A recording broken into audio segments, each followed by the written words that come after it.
shoulder of the mountain, looked back. The land fell away, poured away into the west, and, below the wings of scavengers, the smoke of scant fires that warmed the messes of potatoes, beans, and scraps of lard had no authority. He recalled the warmth of eyes in doorways, smooth hardened mud floors, where everywhere the earth battled with the relentless tumbling of water and rock. Children clung to bent backs. Men and women looked down over the stunted trees with scorn for the eaters of rice and fish. The deep valleys ran down as best they could, gathering in their armpits the excrement of mountains and planting gardens, a little green, some emerald and olive beside the hasty water, some flowers for the braver bees, berries for orioles, and there were voles that contented grey foxes. Here the people were divided, some playing harps, some flutes. Fear ran uphill, and envy looked down through the mists and inferior clouds onto roads and buildings of stone. These men hadn't the eyes of hawks, and the women were forever glancing sideways. The valleys penned them tight, despite the invention of radios, but they had no clocks, and they danced in the most propitious seasons for the god of thorns and great birds. Beyond, although the cities were old in the eyes of men, their generations were not really that numerous. They had a variety of tombs, offices, and cathedrals. The land was fleeced of trees, so that there was no holding the rain for any length of time, and what had been a joy to termites had become the refuge of snakes and lizards that knew all the arts of patience. The humans were vigorous in digging pits, darting and scurrying, but their bellies had become ulcerated, their voices cracked, and they were addicted to civilization. Beyond the nearest cities, the deserts clutched in their silences the bones of the kings and emperors who had been careless enough to omit names and titles on their mausoleums and streets and temples of their metropolises. Even their gods had been desiccated by the harsh winds, shrunken into pot-bellied figurines no larger than bulls' testicles, and cast out to lie among great heaps of the disemboweled shells of oysters, clams, and conches that were the citadels of scorpions. The ocean was little changed. It stretched and stretched. It rolled and rolled, and like a whale oblivious to sea lice and barnacles, ignored the self-important wriggling of ships in their transportations of fruits and armories, slaves and quartermasters, fish meal and the harvests of bankers, of merchants and their mistresses, ships' orchestras playing to the dances of dreams, gift-wrapped in tinsel by advertisers and newspaper proprietors. Ports painted estuaries with oil, the sky with pink and orange vapors, the pastel mud with bodies of starved children. Sawmills shrieked, and the ears of the wives of politicians were muffled by furs of minks and chinchillas. Fishermen fished, priests consoled their widows and ship owners with a heaven whose god started life as a carpenter, rose to become the director of great corporations, and they listened covetously to the slavering confessions of rapists. So he turned to the north, shielding his eyes from the glare of ice. There the hard face of the mountain neither frowned nor smiled, but shone with diamond eyes, and the wind that trailed streamers of snow sang with the voices of wolves. Behind the mountain, a mountain, a mountain, a mountain, a mountain, a mountain, and the mountains, in their shakos and busbies, marched into a sky as blue, as grey, as black as the sea. The regiments crossed the belt of the world, up to the neck of the land, where oceans shouted to each other across a throat bedecked with emeralds. A stole, woven from green mosses, embroidered with silk butterflies, dyed in the colours of raindrops. And there were sorrowful pelicans.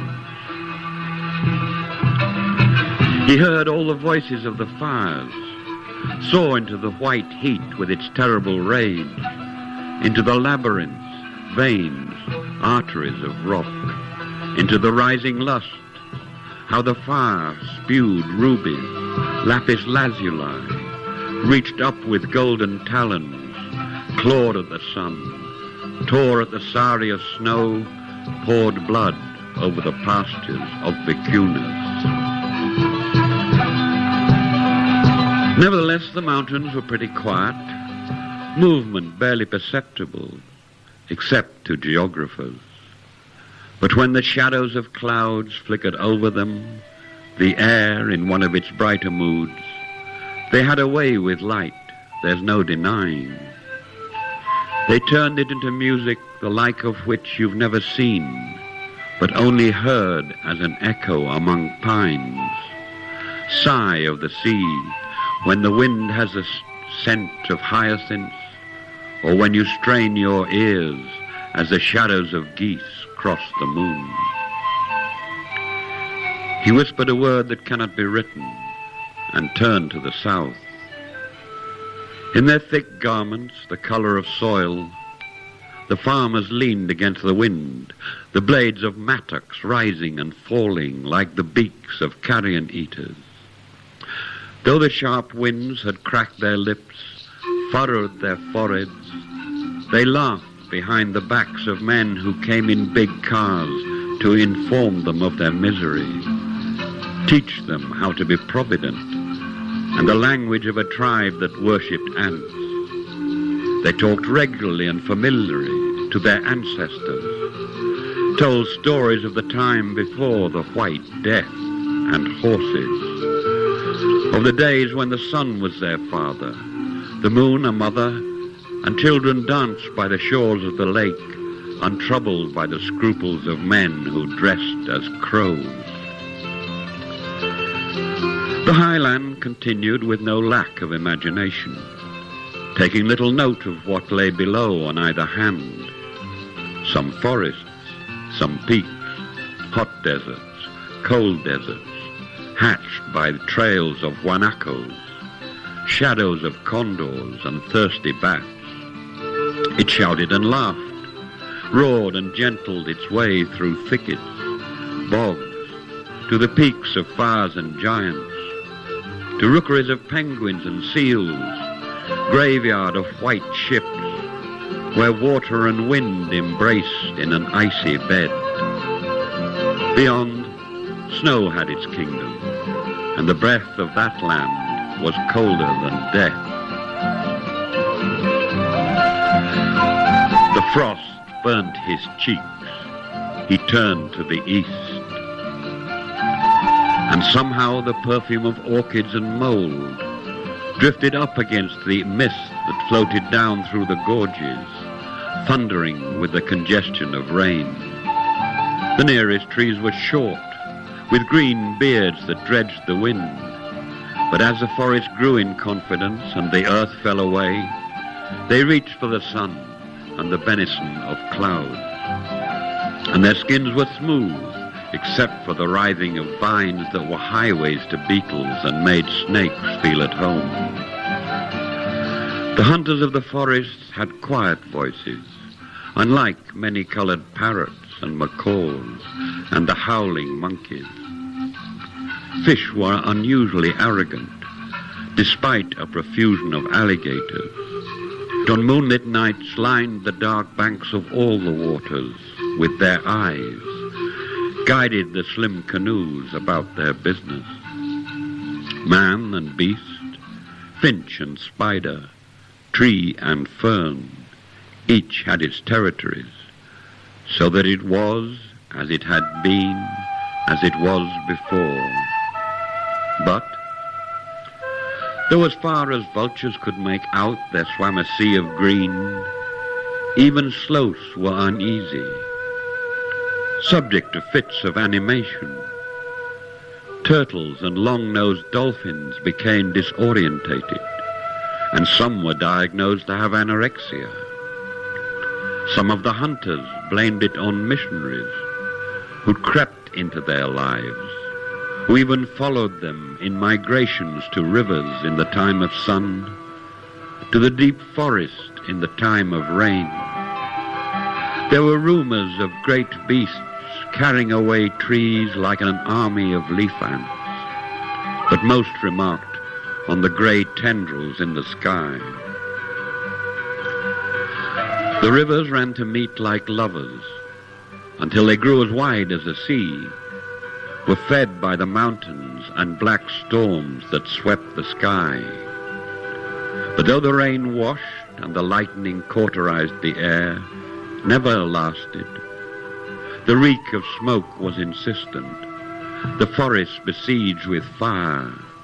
Spears of roads drove into its heart. It was pocked with runways.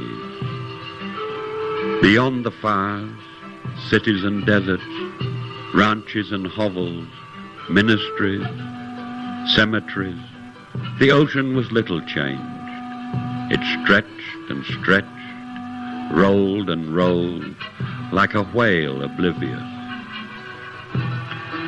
He stood very still on the shoulder of the mountain. His limbs were stone.